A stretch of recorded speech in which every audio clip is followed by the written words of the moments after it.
What it do with the cap shot like a left big bounce down, can't poke through the door. Put the touches back. So we're going to solidify. Sometimes don't last. Good people do it off yourself. Call them and find out maybe better. Pink game, better goes what's way. All right. Fundora versus Thurman. Post-fight reaction. I didn't give Keith Thurman one round. Okay. Keith Thurman was moving a lot. I did feel like he didn't do all that stuff he was talking about pre-fight. Like, oh, I'm going to make him think in there and It's easy to say a lot of things, bro. Pause until you get in the ring with that dude. The dude is long. I'm just, you know what I mean? Pause. He's 6'6", bro. 6'6", right? And it's difficult to, like, because if you get on the inside, it's like you gotta kind of hold the phone, right? When you're on the inside, you know, and kind of roll and pivot and turn them. You know what I mean? You gotta be active when you're on the inside with Fundora. But the problem is, that's how he liked to fight. He likes that. So y'all remember, that's what he loved to do in the beginning. He loved that. You know what I mean?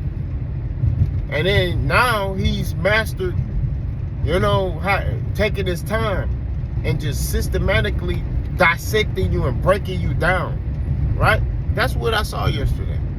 He took his time with Keith Thurman. Jab, uppercut, two. He just systematically destroyed Keith Thurman. Right? I thought it was a rightful stoppage.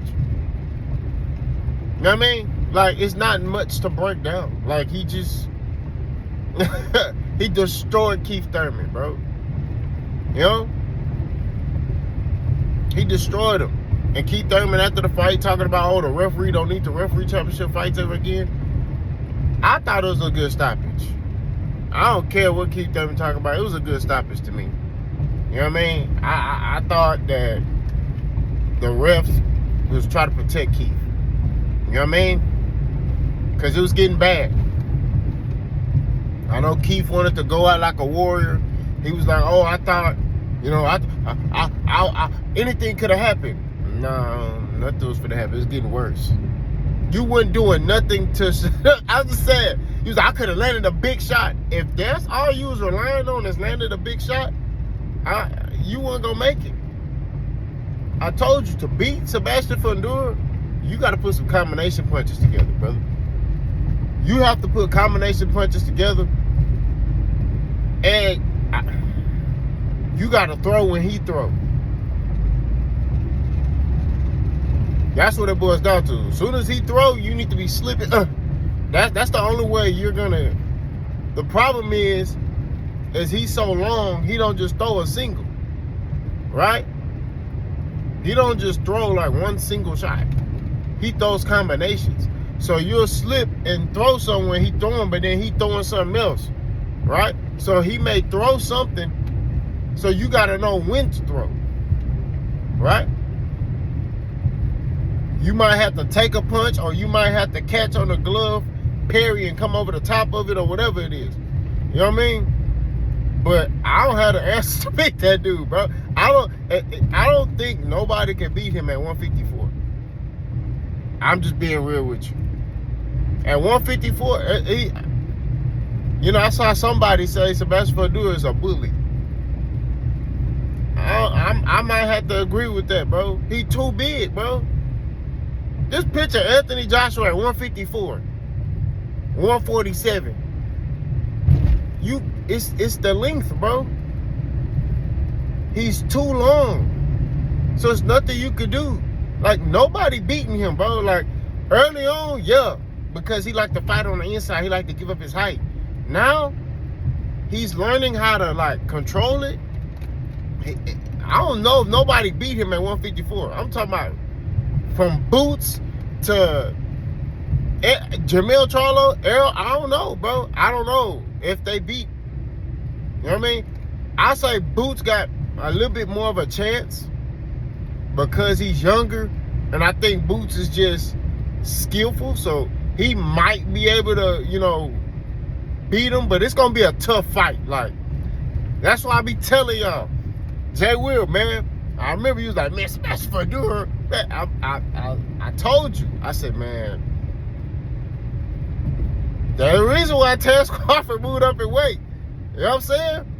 That was wise by Terence Crawford. We're gonna keep it real. That was wise. Cause I don't know if he would have beat Sebastian Fundora.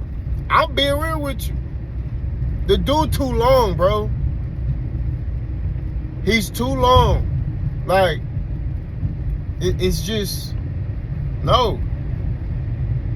You know what I mean? Like, it's just, he almost 7 feet tall. You know what I mean? That's like fighting Kobe Bryant if he was a boxer. You know what I'm saying? Like, LeBron if he was a boxer. Like, you understand how tall that boy is? That boy Sebastian Fundora is an NBA shooting guard. You feel me? He's an NBA shooting guard in boxing, fighting at 154 pounds.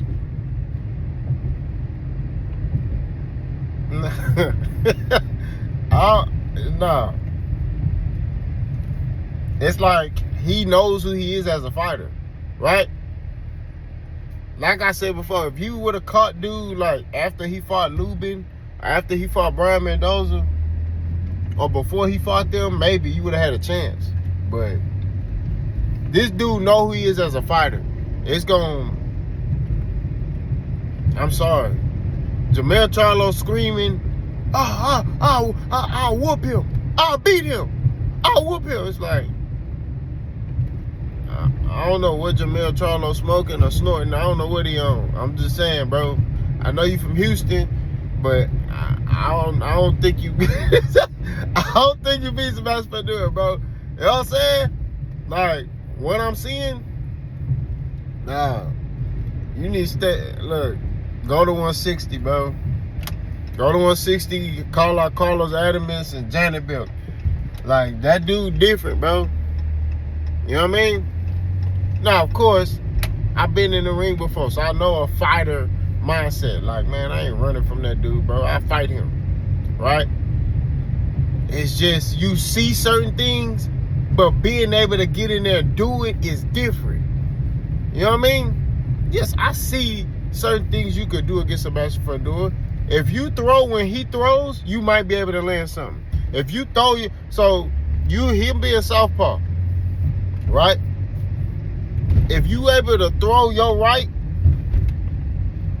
you know what I mean? So he throw his left, you slip on the inside, which some coaches frown upon, slipping on the inside. But if you able to throw when he throw, and you land on a button and it come with a hook, the problem with him is, like I said earlier, he throws combinations. So he may throw something just to throw it. And then you react to that, and then he catch you with the other punch. You feel what I'm saying? Now you doing a stanky leg, or you backing up, you like, dang, and then he got sneaky power. It's just, it's I don't know, bro. Like, in order to hurt him, you gotta stay stationary to hurt him, right? Because he's so tall. You know? But it was just like, look, let me tell you something. You saw Andre Ward and Ron Jones Jr. when Keith Thurman was talking, when they was interviewing him, they had like little smirks on their face, like, okay, sound good, bro. You see how big that nigga? You see how big he is, bro? That man like 6, man, you gotta look up to him, bro.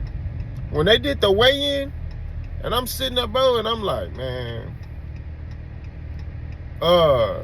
they did the weigh-in, and Cuz was like, looking up like this. I said, yeah, bro. Yeah, you're not winning that, bro. You're not beating him. I'm sorry, bro. It's not happening, brother. Take the L out of love. It's over, brother. You know what I mean? Take the L out of love. It's over. So, where does Sebastian Fundora go from here? Who do I want to see him against next? I mean, he need to go to heavyweight, man. He need to go to heavyweight, man. I'm sorry. That dude too big, man. But he making 154. I mean, I don't know. Like I say, maybe a unification. Fight the winner between Boots and Xander. You know, like I said, that's a tough fight. I don't know, bro.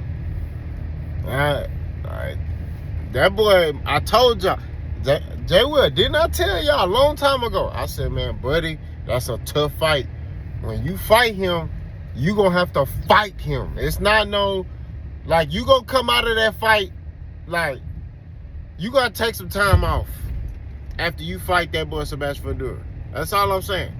Get mad at your mama, not me. I'm just saying, after you fight him, it's like, man, I don't know, bro. You know what I'm saying? But shout out to Sebastian Fundora, the tire in front of y'all. Let me know what y'all think. Let's go.